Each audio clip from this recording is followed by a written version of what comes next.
Hello everybody, క్యూసీకి ఇంటర్వ్యూకి వెళ్ళాలనుకునే వాళ్ళకి ఎలాంటి క్వశ్చన్స్ అడుగుతారు అని వీడియో చేయమని అడుగుతున్నారు కదా. సో ఈ వీడియోలో నేను క్యూసీ డిపార్ట్మెంట్ రోల్, అట్లాగే రెస్పాన్సిబిలిటీస్ ఏంటి, క్యూసీ డిపార్ట్మెంట్లో అసలు ఏం వర్క్ జరుగుతుంది, అట్లాగే ఎలాంటి ఇంటర్వ్యూకి ఎట్లాంటి క్వశ్చన్స్ మనం ప్రిపేర్ అయితే మనం ఇంటర్వ్యూని సక్సెస్ఫుల్గా కంప్లీట్ చేసి జాబ్ కొట్టగలుగుతాం అనేది మనం ఈ వీడియోలో చూద్దాం. అట్లాగే వీడియోలో ఏంటంటే మనం చెప్పే విషయాలన్నీ చాలా చాలా ఇంపార్టెంట్. ఎంఎస్సీ చేసిన వాళ్ళు అట్లాగే ఎంఫార్మసీ చేసిన వాళ్ళకు కూడా ఈ వీడియో చాలా యూస్ఫుల్ అవుతుంది. మీరు జాబ్ కోసం సర్చింగ్ చేస్తూ అట్లాగే ఇంటర్వ్యూస్కి అటెండ్ అవుతూ ఉంటే మీకు ఈ వీడియో చాలా యూస్ఫుల్గా ఉంటుందండి. అట్లాగే ఆల్రెడీ జాబ్ చేస్తూ జాబ్ చేంజ్ అవ్వాలనుకునే వాళ్ళకి, అంటే ఇన్కమ్ వైజ్గా బెటర్ ఇన్కమ్ కోసం జాబ్ చేంజ్ అవ్వాలనుకుంటారు కదా క్యూసీ డిపార్ట్మెంట్లో వర్క్ చేసేవాళ్ళు. సో అట్లాంటి వాళ్ళకి కూడా మనం చెప్పుకునే ఈ పాయింట్స్ అన్నీ కూడా చాలా యూస్ఫుల్గా ఉంటాయి. సో మీరు ఈ వీడియో చూసి మీరు ఇంకా ఎవరైనా సబ్స్క్రైబ్ చేసుకోకపోతే ప్లీజ్ సబ్స్క్రైబ్ చేసుకోండి. సో మనకి ఫస్ట్ వచ్చేసి క్యూసీ డిపార్ట్మెంట్, అట్లాగే క్యూసీ డిపార్ట్మెంట్ వర్క్ ఏంటి అవన్నీ మనం ఇప్పుడు ఈ వీడియోలో చూద్దాం. It is a procedure for manufacturing product to fulfil the requirements of clients. అంటే క్లయింట్స్ మనల్ని అడుగుతారు కదా, మాకు ఈ ప్రోడక్ట్ కావాలి, ఈ ప్రోడక్ట్ కావాలి అని. సో అట్లాంటి ప్రొడక్ట్స్ని మ్యానుఫ్యాక్చరింగ్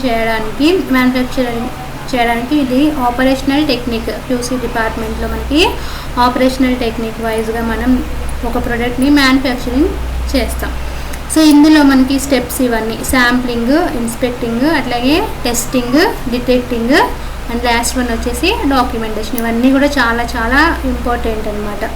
సో ఫస్ట్ ఏంటంటే శాంప్లింగ్ అనమాట. మనం ఏం చేయాలంటే to establish, standardise and implement all QC procedures and establish the specification of each incoming material, intermediates, bulk and finished products. Verify and implement QC procedures, reviewing batch documentation. అంటే మనం incoming material, అట్లాగే intermediate, అట్లాగే last finished products అన్నిటికీ కూడా మనం మన QC procedure వైజ్గా మనం స్పెసిఫికేషన్స్ అన్నీ చేయాలి. అట్లాగే మనం డాక్యుమెంటేషన్ అంతా రివ్యూయింగ్ చేయాలంటే బ్యాచ్కి, అంటే ఒక బ్యాచ్ కంప్లీట్ అయిన తర్వాత వేరే బ్యాచ్ స్టార్ట్ చేస్తాం కదా. సో ఈ బ్యాచ్కి సంబంధించిన పర్టికులర్స్, డీటెయిల్స్ అన్నీ కూడా మనకి డాక్యుమెంటేషన్లో మనం సేవ్ చేసుకుంటాం. సో ఫస్ట్ వచ్చేసి శాంప్లింగ్ అంటే ఏంటంటే మనం రా మెటీరియల్ వస్తుంది కదా, రా మెటీరియల్ అంటే స్టార్టింగ్ మనకి ఇండస్ట్రీకి స్టార్టింగ్ వచ్చిన మెటీరియల్ని రా మెటీరియల్ అంటాం.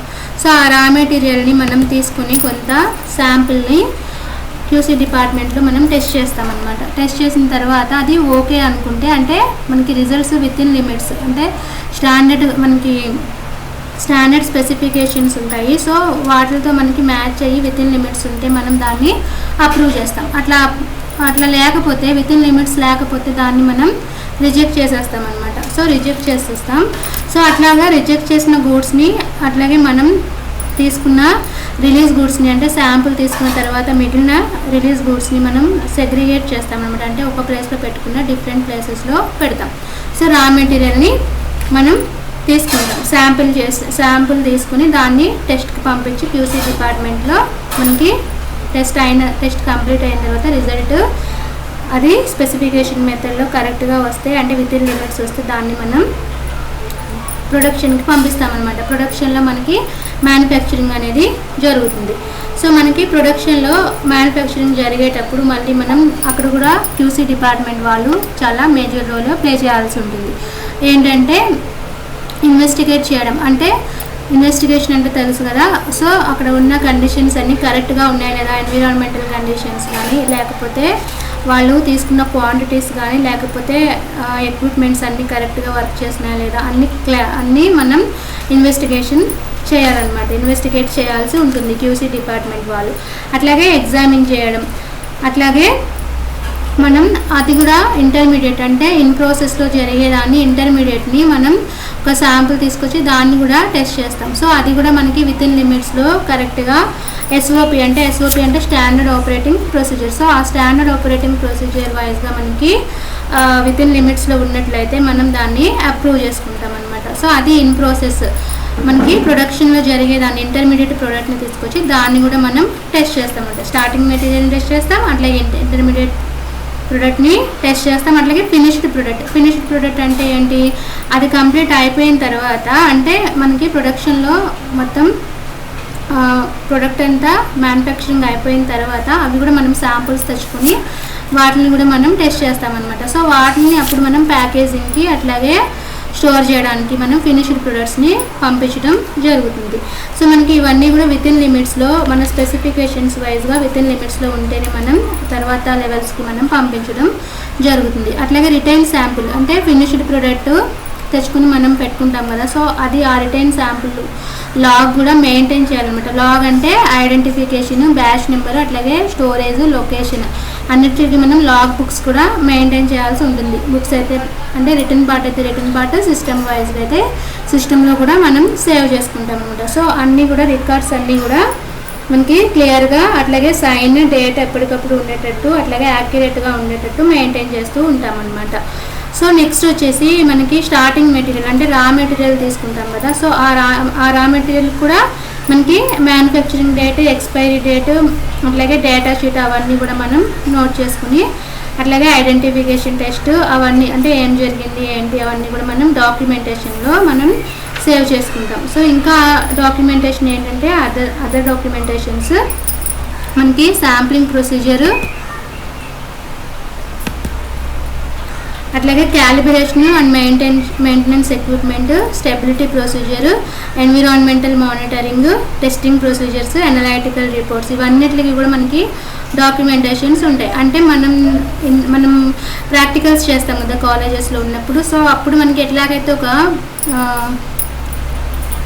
మనకి ఒక ప్రొసీజర్ ఇచ్చి సో ఆ ప్రొసీజర్ ప్రకారం ఎయిమ్ అట్లా రిజల్ట్ అట్లా ఆ ప్రొసీజర్ వైజ్గా మనం చేసుకుంటాం కదా, సో అట్లాగే ఇక్కడ కూడా మనకి మెటీరియల్ వైజ్గా అంటే చాలా ఉంటాయి కదా, సో చాలా ప్రొడక్ట్స్ ఉంటాయి. సో ఈచ్ ప్రొడక్ట్కి వాటి స్పెసిఫైడ్ ఎస్ఓపీస్ ఉంటాయి అన్నమాట. సో ఆ ఎస్ఓపీ వైజ్ అంటే మెటీరియల్ అంటే అది ఒక ప్రొసీజర్ లాగా అనమాట, స్టాండర్డ్ ఆపరేటింగ్ ప్రొసీజర్. సో అది ఆ ప్రొసీజర్లో చూసి మనం టెస్టులు చేయడం అనేది జరుగుతుంది.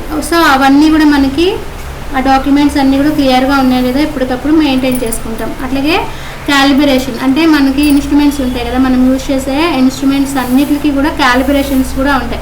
సో ఆ క్యాలిబ్రేషన్స్ కూడా ప్రొసీజర్స్ మనకి డాక్యుమెంట్స్లో ఉంటాయి అన్నమాట. సో అవన్నీ కూడా మనమే సేవ్ చేసుకోవాలి. అంటే అట్లాగే స్టెబిలిటీ ప్రొసీజర్, అట్లాగే ఎన్విరాన్మెంటల్ మానిటరింగ్, అట్లాగే అనలైటికల్ రిపోర్ట్స్ ఇవన్నీ కూడా మనం ఎప్పటికప్పుడు క్లియర్గా ఉండేటట్టు మెయింటైన్ చేసుకుంటూ ఉండాలన్నమాట. సో ఈ విధంగా మనకి క్వాలిటీ కంట్రోల్ డిపార్ట్మెంట్లో వర్క్ అయితే జరుగుతుంది. సో నెక్స్ట్ వచ్చేసి మనకి ఎట్లాంటి క్వశ్చన్స్ అడుగుతారు అంటే మనకి యూవీ స్పెక్ట్రోస్కోపీ, అట్లాగే ఫస్ట్ అయితే బేసిక్స్ నుంచి అంటే డెఫినేషన్స్ నుంచి మనకి క్వశ్చన్స్ అడుగుతారనమాట. అంటే డెఫినేషన్స్ అంటే మనకి స్పెసిఫిక్ గ్రావిటీ, రిలేటివ్ డెన్సిటీ అంటే మీరు వైయింగ్ మిషన్ ఎప్పుడైనా మీ కాలేజెస్లో ఆపరేట్ చేశారా, యూవీ మిషన్ ఆపరేట్ చేశారా, చేస్తే ఏం చేశారు, మీకు ఎట్లా వచ్చాయి రిజల్ట్స్, మీరు ఎట్లా ఏ ప్రొసీజర్లో వెళ్ళేవారు, అట్లాగా అంటే ప్రాక్టికల్ వైజ్గా అంటే మనం ఇక్కడ థియరీ చదువుకుని వెళ్తాం కానీ అక్కడ ప్రాక్టికల్గా ఉంటాయన్నమాట క్వశ్చన్స్ అనేవి. సో అట్లాగే మనకి హెచ్పిఎల్సి క్రోమటోగ్రఫీ చాలా ఇంపార్టెంట్ టాపిక్ అనమాట. సెపరేషన్ టెక్నిక్స్లో మన ఫార్మస్యూటికల్ ఇండస్ట్రీస్ అన్నింటిలో కూడా మేజర్ రోల్ హెచ్పిఎల్సి క్రోమటోగ్రఫీని చాలా ఎక్కువగా యూజ్ చేస్తున్నారు. సో అట్లాగే మనకి ఇంకా మీకు స్టార్టింగ్ అంటే ఫ్రెషర్స్ అయితే టైట్రేషన్స్ కూడా అడుగుతారు. అంటే మీకు టైట్రేషన్స్ ఎన్ని టైప్స్ అవన్నీ తెలుసు కదా, అంటే వాటి examples strong acid, weak acid, strong base, weak base అవన్నీ కూడా మీకు క్లియర్గా తెలిసి ఉండాలి. అట్లాగే మీకు నేమ్డ్ రియాక్షన్స్ మనకి ఎంఎస్సిలో నేమ్డ్ రియాక్షన్స్ ఉంటాయి కదా, బేర్ వినిగర్ oxidation, Birch reduction, Wurtz reaction, Cannizzaro reaction. So ఇట్లాంటి నేమ్డ్ రియాక్షన్స్ కూడా చాలా ఇంపార్టెంట్ రియాక్షన్స్ మనకు. అట్లాగే యూవీ స్పెక్ట్రోమీటర్, ఇక్కడ యూవీ స్పెక్ట్రోఫోటోమీటర్ కనిపిస్తుంది. సో దీని గురించి మనం చెప్పుకుందాం. ఇక్కడ ఏంటంటే మనం ఒక శాంపుల్ని అట్లాగే ఒక అంటే రిఫరెన్స్ని అట్లాగే ఒక స్టాండర్డ్ శాంపుల్ని తీసుకుంటామంట. సో రిఫరెన్స్కి శాంపుల్ని అట్లాగే మనం తీసుకున్న స్టాండర్డ్ శాంపుల్ని రెండింటిని మనకి ఈ మిషన్లో మనం తీసుకుంటే లైట్ పాస్ అయిన తర్వాత అబ్జార్బెన్స్ జరిగి మనకి వాల్యూస్ అనేవి ఇక్కడ కనబడతాయి అనమాట. సో ఇది ఆపరేట్ చేయడం అంతా కూడా మనకి తెలుస్తుంది, అంటే మనం చేసేటప్పుడు మనకి ఆటోమేటిక్గా వచ్చేస్తుంది. సో ఆ వాల్యూస్ని బట్టి మనం క్యాలిక్యులేషన్స్ చేస్తామన్నమాట. సో ఆ క్యాలిక్యులేషన్స్ అవన్నీ కూడా మనకి చాలా చాలా ఇంపార్టెంట్. నెక్స్ట్ వచ్చేసి ఇంకా కొంచెం 2-3 ఇయర్స్ ఎక్స్పీరియన్స్ ఉన్న వాళ్ళకైతే శాంప్లింగ్ టెక్నిక్స్, అట్లాగే ఎనలైటికల్ టెక్నిక్స్, జిఎంపి, రీకౌన్సిలేషన్, అట్లాగే ఐసిహెచ్ గైడ్లైన్స్, అట్లాగే డిఫెక్ట్స్ ఆఫ్ ట్యాబ్లెట్స్, ఇవన్నీ కూడా ఎక్స్పీరియన్స్ ఉన్న వాళ్ళకి కొంచెం అడుగుతారనమాట, ఇట్లాంటివి అడుగుతారు. అట్లాగే స్టెబిలిటీ టెస్టింగ్, ఎస్ఓపిసి. సో ఇవన్నీ కూడా చాలా చాలా ఇంపార్టెంట్ అనమాట. సో ఈ విధంగా మనకి